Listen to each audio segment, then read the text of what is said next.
Welcome to the Jamodi podcast. We are all surrounded by amazing coaches and leaders.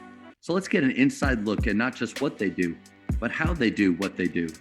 After all, becoming the best versions of ourselves is Jamodi, just a matter of doing it. Coaches, the Jamodi podcast is powered by Shoot 360. The future of basketball has arrived in Dallas-Fort Worth. Shoot 360 combines the latest sports technology with the fundamentals of basketball skill development. The result is a one-of-a-kind video game-like basketball program designed to improve your shooting, dribbling, and passing. Visit shoot360dfw.com to learn more and register for your free 1-hour workout evaluation. Shoot 360, the future of basketball is here. Well, and like you said, I found it, I think, but let the game teach the game, right? Yes. Like put them in those positions, because you're right on the money. Spacing. Yeah, we can't, if we just do like within our flow, alley to alley, we slice, alley to stretch, we go opposite. Stretch has a double gap that he can attack into. It's a nice drill. We get shots out of it and everything. But if that's it, and then we just say 5-on-5 and let's go play, or we just go into games with that, like to me, those small-sided games, or when you have those constraints, the game is going to teach them what good spacing is. Because if we want to attack double gaps, well, how do we create double gaps? We got to stay away. We can't be creepy. We can't be moving towards the ball as it's moving towards us. But putting them in those live situations, allowing them to fail, and then either we help them along the way see what double gaps, how they could create those, especially with asking questions. Or I've seen over time, like you said, with the short shot clock, if they want to score, they're going to create space for each other, or else they're never going to score, and they're going to constantly struggle. Well, and I think what's helpful is you can steal stuff from other people and script that in a 3-on-3-4 setting. Right. So just from a teaching perspective, there's two elements. Like one is you can give them a real broad range of freedom, right? Or you're going to slice cut every single time from the top.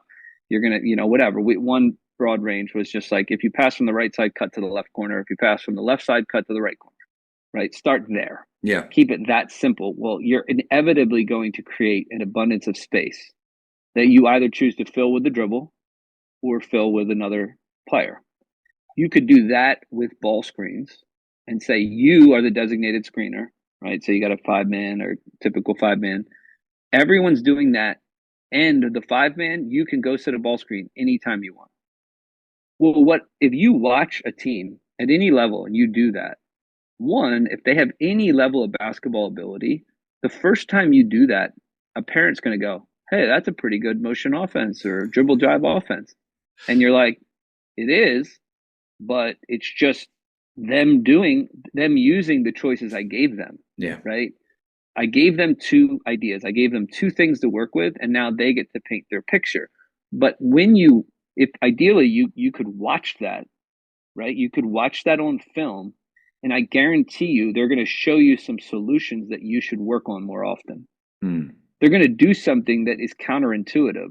They're going to sprint at the ball screen from the left wing and create what we call like an under situation, which is a really dynamic thing we use a lot. And it's really hard to guard when it's unpredictable. If it's a set play, you can figure it out. But if you don't know when it's coming, it's really hard to guard because it's counterintuitive. You're sprinting to do what? No one knows, right? Well, players do it all the time and they don't know why they do it. There's just an intuition there to say, I'm going to create space for my team.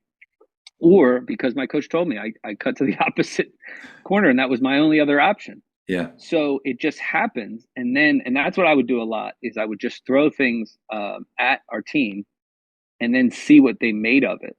And then say, oh, we can copy that and work on that and make that more normal. And then I think the other application to that, and something that Coach Rhodes has been really helpful to me, just as in my development, is name it. Give it a name. We kind of have our own language. You can copy NBA language. But, Coach likes having a language kind of to ourselves in many respects, not always, but he's like, we're going to give this thing a name. We're going to play through this in a 3-on-3 context. And this is the other teaching component. Give it a name, play through it enough in a scripted 3-on-3, 4-on-4, 2-on-2 situation, that the more you, it's like I liken it to language learning, right? And I think I talk about this in the book. When I went to Italy, if I would just repeat a sentence over and over and over again as an exercise, because I'm learning it and I picked it up. Well, when somebody told me just I'm saying whatever I want, what sentences do you think came out? The ones that I practiced the most. So to me, that's the best way of teaching is I'm going to work on the sentences I want to see the most of, the actions I want to see the most of based on my personnel. I'm going to just play in it 3-on-3 over and over, 4-on-4 over and over. We're just going to do it over and over and over and over again. Then I'm going to say, hey guys, go out there and do whatever you want. And they're going to go, man, coach is amazing, right? He lets us hoop. He lets us do whatever we want. Yep, you're right. I do. And guess what I see? All the things you've been playing on in 3-on-3 and 4-on-4. Yeah. So you think I'm great, and I'm helping you. It's just win all around. Is like you're playing, you're having fun in practice, you're learning, and you're applying. And if I want to really take it to the next level, what do? We specify what the defense is going to do. You're going to hedge today. You're going to contain today. You're going to level today. You're going to go under, and we're going to flip the screen today. And now then the next part, you're going to do whatever you want. Well, now you're applying it in a very specific situation to learn context and reads, right? And it's repetitive in some respects. All right, we're going to, tag the guy high or tag him low or hit the shake guy and dump it in the post and split, whatever. You could specify those things to give your teams the option. And then other days say, we're going to run it under and that's it. Go play. And now they're making all their reads. If they go under, what are we supposed to do? We got to rescreen, right? If he gets over easy and it recovers, we should probably rescreen or hit and chase or whatever. Teaching through that. Then when they get in the game, I think it's a blast to see things on film that you're like, holy cow.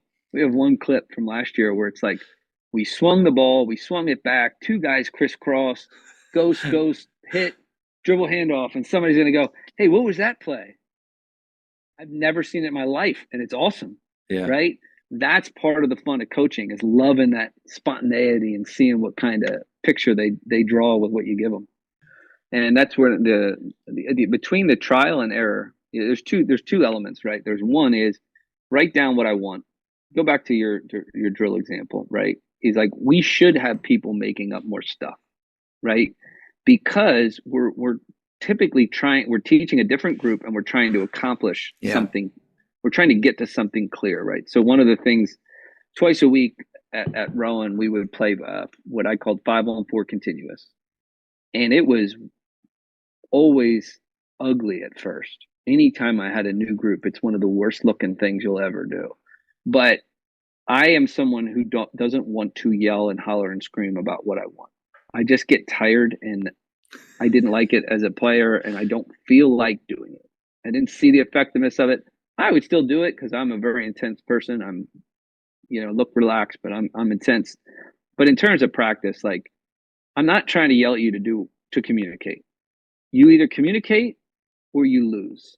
That's how I wanted it to be in practice. If you don't communicate, you lose, and we'll run at the end of it or whatever. We used to keep in practice, typically at Rowan, we would have like a wins chart or a winning of the day. You could win the day. We didn't always do a great job keeping track of it because I was limited on managers and could keep track of the stuff, and it was all in my brain half the time. But we were always trying to win. Awarding random points at different times. Well, just like there's a 2.5 minute game and you win that. The black wins it or white wins it. And then the next we'll play it again. And then it's 1-1 and wins. Yeah. And like the players were all trying to get wins. Yeah. And when one of my assistants was really good with it that one year, and we really did keep track of it. But anyway, we play 5-on-4 continuous, and it's one team on this end, the other team on this end. 5 are attacking 4 in the half court defensively. And then the one guy for the other team would hop on after the possession, and 5 could play 5-on-5 in the full court defense, but 1 had to drop off at half court. And then it was 4, and then the 5 come on against 5, and then 1 drops off. Well, you can imagine. And my rule was coaches aren't allowed to talk, and there has to be a different player dropping off every time. Wow. Yeah. So there was a ton of communication that had to happen you would inevitably end up with 5-on-3, 5-on-2. I thought you were up. Yeah, no doubt. And I'm like, well, you need to communicate, and it's Yeah. messy. And it was a great transition shooting drill because you end up with a ton of, but it's not a drill. It's a game-like context. We wanted to take transition threes. We wanted to get paint touches, and sometimes we would implement different rules to it. Well, when we first started doing it, my players were like, hey, coach, where'd you get this? I said, my own brain. And they said, well, why? I said, because this is a communication drill. It's a transition defensive drill. Yeah. I think it was also transition defense because if you gave up a layup, it was a +5 for the other team. Like if you gave, I hate transition layups. So if you would give up a transition layup, it's +5, right? So you wanted to get back, but also pressure because if you turned them over, it would make the defense have to drop off again. It was all sorts of stuff. So yeah. But the point is, I made that up, and it became a foundational drill to our program because we wanted to be great in transition, great with an advantage, great communication, great at solving problems in the full court to half court, making sure we were giving up transition jumpers rather than layups. So that's what I wanted to accomplish and who I wanted us to be, what I wanted us to be better at than other people. So that helped me do that, right? And then there were other things that did that, to work on other things. And, one of my rules of thumb is practice needs to be fun. It just needs to be enjoyable. It needs to be something guys like doing. And, there was probably things we could have been better at that would have been less enjoyable, that I probably could have pushed on, but it might have helped us, to be honest with it. But that was just one of my principles. And at that level, it worked for us. And it's a choice, right? Like we choose the things that we are going to emphasize. And we typically get that. Hard to emphasize everything. Like, I feel like you choose to be exceptional, special, excellent at a couple things. You and I choose to have the offensive side be the thing that we are going to be excellent in or emphasize. And I completely agree. Nothing wrong with having fun be a goal of practice. I love Hoosiers. I just completely disagree with a lot of his coaching philosophy, especially on the offensive side when he says, my practices are not designed for your fun. Man, I don't want to be a part of that as a player. No. At Grapevine Faith Christian School, where basketball is usually 3 or 4 on their list of priorities, and they seriously choose to be in that gym, golly, we're going to get after it. We're going to work hard. We're going to smile and laugh and have a ton of fun competing while we do it. But that's a choice. Joy is a better motivator. I really do believe that. Like we talk about spreading basketball happiness. That doesn't mean you don't work hard. You do, but it's a better motivator. Thank you for checking out today's episode. Please take a moment to subscribe to this podcast, share it with your fellow coaches, and find us on social media for what's coming up next on the Jamodi podcast. It's just a matter of doing it.